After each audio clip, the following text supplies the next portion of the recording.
கோபி தலையில் அடுத்த ஒரு பெரிய இடி விழப்போகுது. அதுலேயும் இப்போ வந்து பார்த்திங்க அப்படின்னா ஈஸ்வரி இது நாள் வரைக்கும் கோபி என்ன பெரிய தப்பு செஞ்சாலும் முட்டு கொடுத்துக்கிட்டே இருப்பாங்க. அப்படியே பாவம் என்ன இருந்தாலும் என் பிள்ளை ஒரு பாவம் ஒரு பச்சை குழந்தை மாதிரி அவன் அப்படின்னு பேசிகிட்டு இருந்தவங்க அவங்களே இப்போ கடைசியில் நீ என் மகனே கிடையாது, எனக்கு ஒரு மகன் மட்டும்தான், அது பாக்கியா மட்டும்தான் அப்படின்னு சொல்கிற அளவுக்கு நிலமா போனதுக்கான காரணம் இவர் தன்னுடைய மனைவியையும் மனைவியோட தாயையும் நம்பி அவங்க சொன்ன பேச்சை கேட்டு இவங்களை வெளில அனுப்புனது மட்டும் இல்லாமல் கடைசியில் கோர்ட்லேயும் போய் பொய் கேஸ் கொடுத்து அந்த பொய் கேஸுக்கு சாட்சி வேற சொன்னது தான்.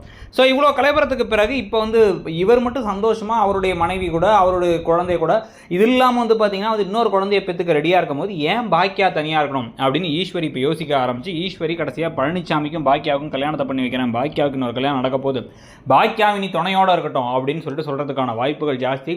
அதுவும் பழனிசாமியோட அக்காவோ அம்மாவோ ஒரு வார்த்தை சொல்ல அதனால இவங்களும் யோசிக்க ஆரம்பிச்சு பல திருப்பங்கள் எடுத்து கதையில் வரும்னு சொல்லி தோணுது. உங்களுக்கு என்ன தோணுது? இதுக்கப்புறம் கோபி அதில் கேட்டு பெரிய ஷாக்காக போகிறாரு. உங்களுக்கு என்ன இதில் கருத்துங்கிறத சொல்லுங்கள்.